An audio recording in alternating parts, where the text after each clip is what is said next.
Good morning children, welcome to e classes. Textile portion में 8th chapter की तरफ हम आज आगे बढ़ रहे हैं। टाइटल है गुलमर्ग की खिड़की से एक रात। गुलमर्ग ये कश्मीर राज्य का एक छोटा सा शहर है और वैसे भी हम जानते हैं कश्मीर को भारत का स्वर्ग कहा जाता है। उसका एक छोटा सा हिस्सा है गुलमर्ग। बहुत ही सुंदर रमणीय स्थल है, देखने योग्य है। लेखक का नाम है मोहन राकेश। ओके, ये जो है चैप्टर पूरा का पूरा गुलमर्ग की इसमें जानकारी दी गई है। अब टाइटल दिया है गुलमर्ग की खिड़की से एक रात। अब गुलमर्ग में लेखक गए हैं घूमने, वैसे तो 2-3 बार हो चुके आए हैं पहले भी, लेकिन बार बार उनकी इच्छा होती है क्योंकि ये बहुत ही सुंदर स्थल है। ठीक है,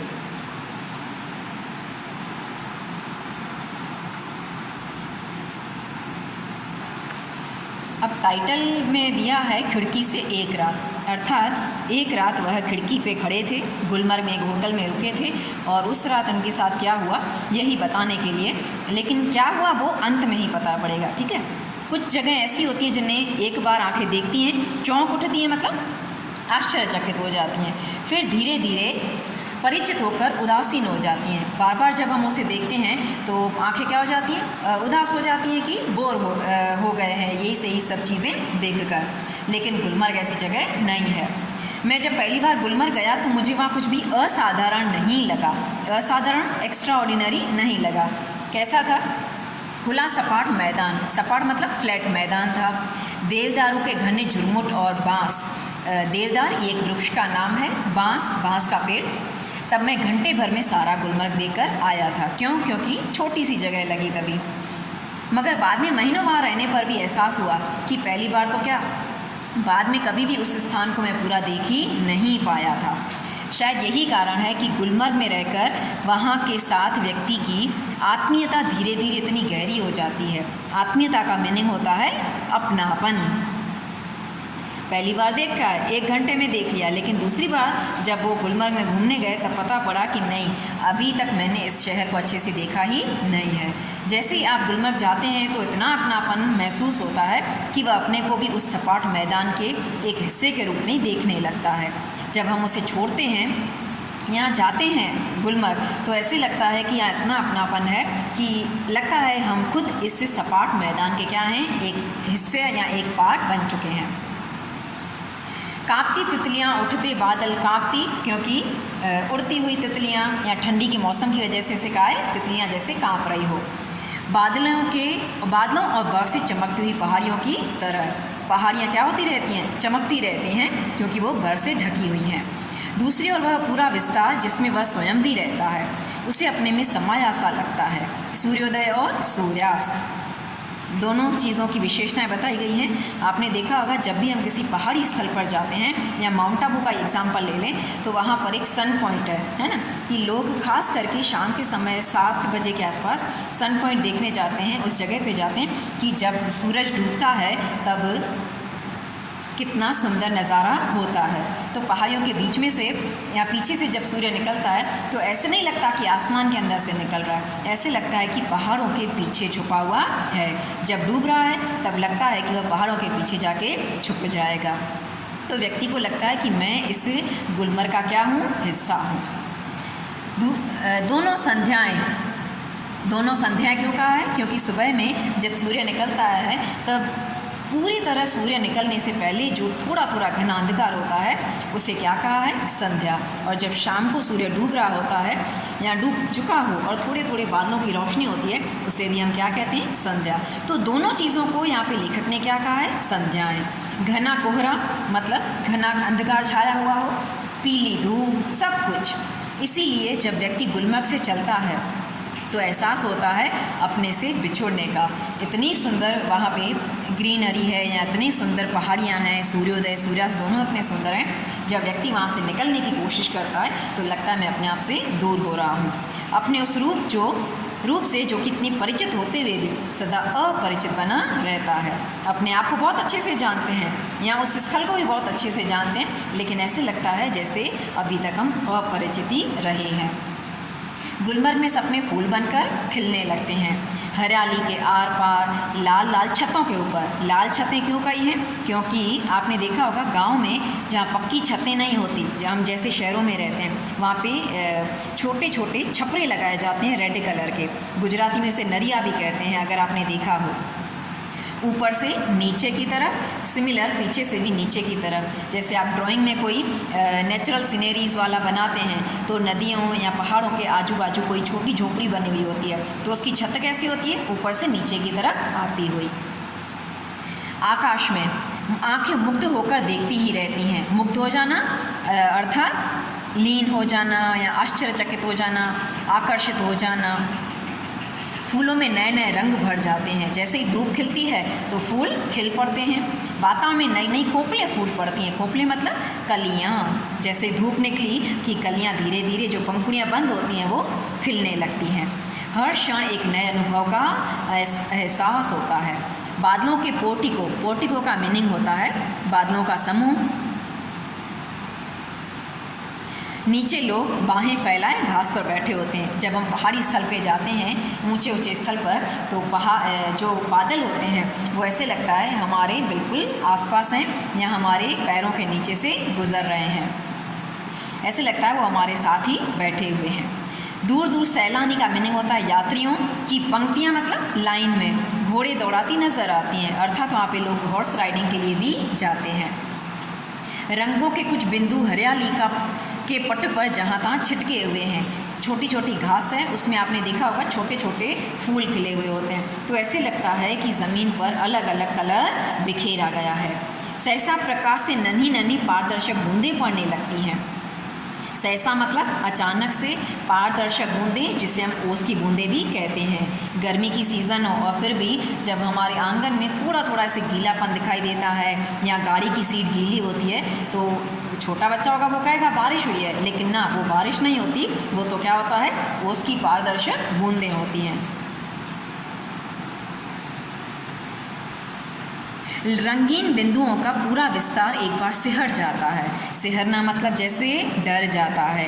रंगीन बिंदुओं का, अब देखो बूंदें जो होती हैं वो पारदर्शक मतलब ट्रांसपेरेंट होती हैं, ठीक है। फूलों के ऊपर बूंदें पड़ी हैं तो ऐसे लगता है पूरी की पूरी बूंदें या जो पत्तों के ऊपर वो बूंदें पड़ी हैं वो हवा के साथ लहरा रही हैं और जैसे काँप रही हैं, अपने को समेटने लगता है। हरियाली का सपना कुहासे के फूल में बदल जाता है।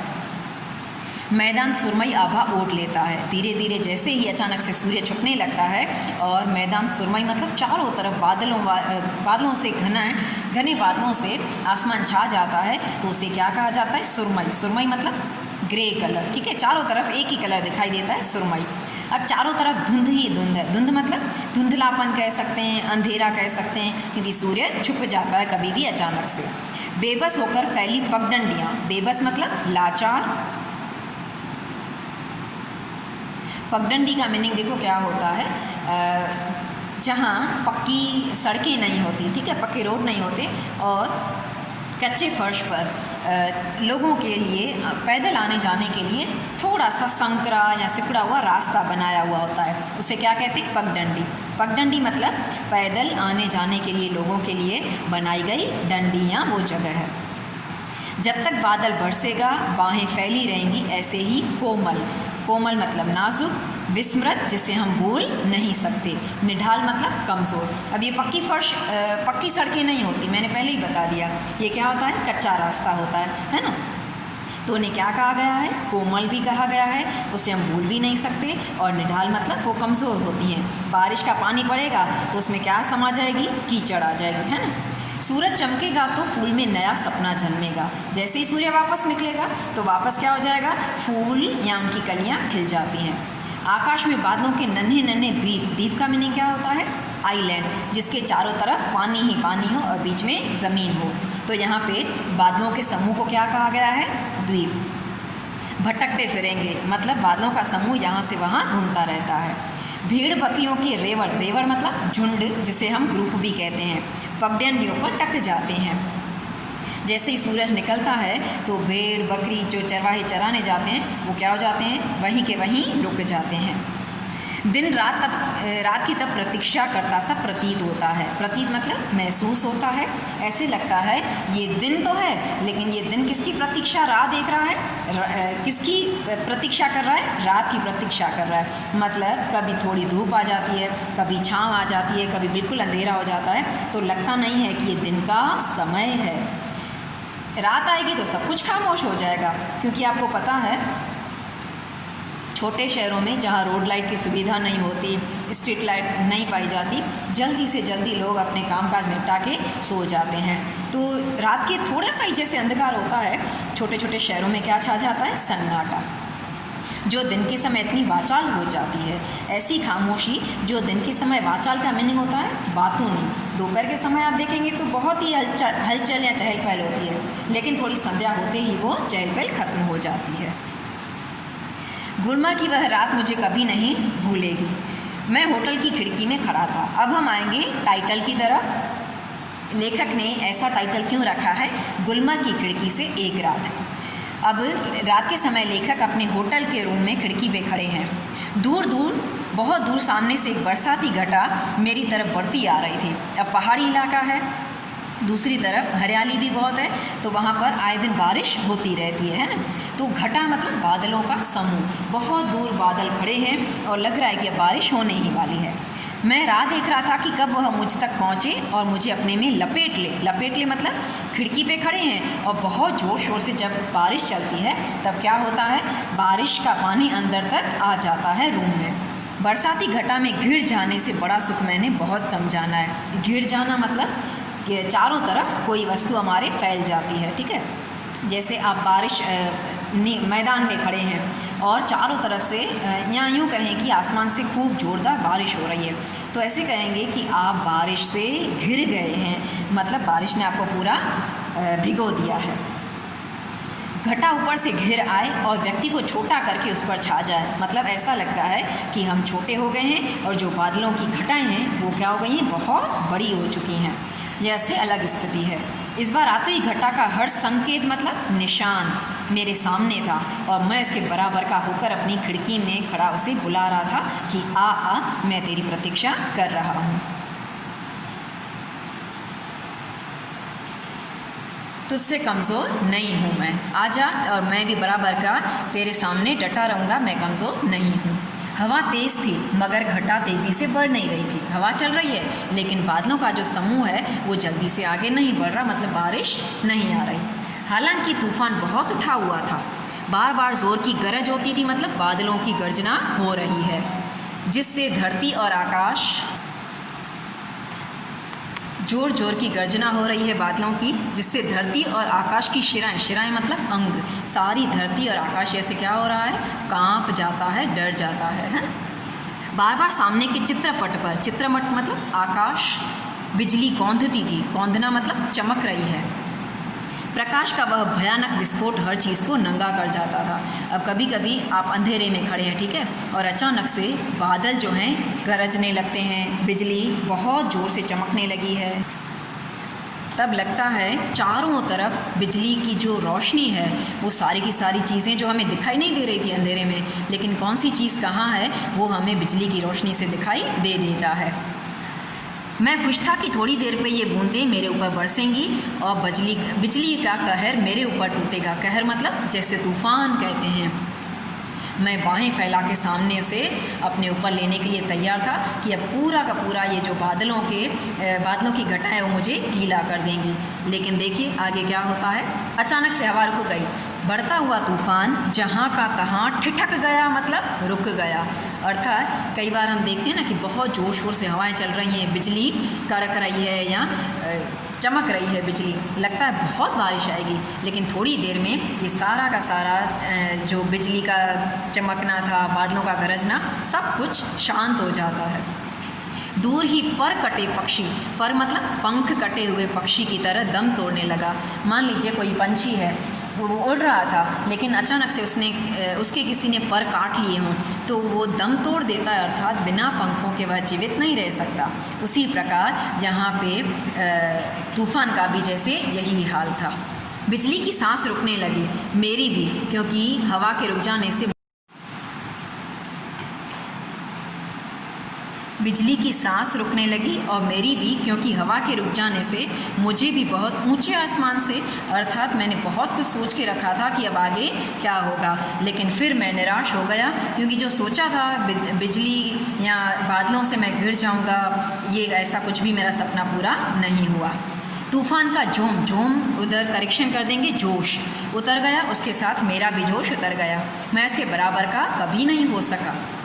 वे ऐसे क्षण थे जीवन में जो दो एक बार ही आते हैं। गुलमर्ग में रहते हुए ऐसे क्षण हर किसी के जीवन में किसी न किसी रूप में तो अवश्य आते ही होंगे। अर्थात जो भी गुलमर्ग घूमने जाता है तो कभी न कभी हर किसी के साथ ऐसा हुआ होगा। तभी तो मुद्दत तक वहाँ रह चुकने पर भी, मुद्दत मतलब बहुत समय तक रहने पर भी, कोई आकर्षण व्यक्ति को फिर खींचकर वहाँ ले जाता है। आकर्षण, अट्रैक्शन कह सकते हैं कि एक बार आप होके आए और आखिरी जब जीवन के पल होते हैं, घड़ियाँ होती हैं, इंसान सोचता है कि फिर एक बार गुलमर्ग देखने अवश्य जाऊं। वहाँ क्या है, एक खुला सपाट मैदान जहाँ ज़्यादा गोल्फ खेली जा सकती है। गोल्फ एक प्रकार की गेम, ठीक है, वहाँ पे लोग गोल्फ खेलते हैं।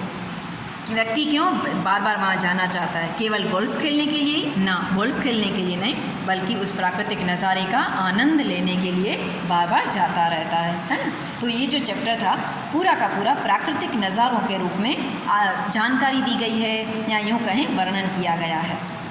शब्दार्थ यहाँ जो शब्द समूह हैं वो अंडरलाइन करके रखे हैं। ये आप तीनों शब्द समूह अपनी नोटबुक में लिख लेंगे। मुहावरा एक भी नहीं है। इसके बाद एक वाक्य में, 2-3 वाक्य में, 5-6 वाक्य में उत्तर लिखिए। ये सारे के सारे आपको करने हैं, लेकिन पंक्तियों का आशय स्पष्ट कीजिए, आपको नहीं करना है। इसके बाद 5th क्वेश्चन MCQ एक ही पूछा है, वो आप लिख लेंगे। 6th क्वेश्चन में 3 है। विरुद्धार्थी शब्द साधारण, असाधारण, उसमें लिखा है उपसर्ग जोड़िए, है ना। तो उपसर्ग और प्रत्यय वाला चैप्टर आप विशेषण के साथ कर चुके हैं। उपसर्ग कौन सा लग जाएगा? अ। साधारण, असाधारण, मान, अपमान, तो आप कौन सा वर्ड जोड़ेंगे? अप। उदार, अनुदार, रंग, बेरंग, स्मृति, विस्मृति, ये सारे हो गए हमारे विरुद्धार्थी शब्द। प्रत्यय जोड़कर विशेषण बनाना है। आपको पता है उपसर्ग आगे लगाने हैं और प्रत्यय पीछे लगाए जाते हैं। सुरमा, सुरमई लिखते जाएंगे साथ साथ। बरसात, बरसाती, बड़ी की मात्रा लगानी है। तूफान, तूफानी, चमक, चमकीला, विस्फोट, विस्फोटक, पीछे क्या जोड़ देना है? क जोड़ देना है। प्रत्यय जोड़कर संज्ञा बनानी है। लाल, लाली, खामोश, खामोशी, कमज़ोर, कमज़ोरी, आकर्षक, आकर्षण। ओके, वाक्य में प्रयोग कीजिए। ये क्वेश्चन आपको नहीं करना है। जितना कुछ बोला गया है, इंफॉर्मेशन दी गई है, वो वीडियो में सारी लिखनी है। शब्द समूह से लेकर यहाँ उचित प्रत्यय जोड़कर संज्ञा बनाइए यहाँ तक। ओके बेटे, आई होप आपको ये चैप्टर अच्छे से समझ में आ चुका होगा। Thank you.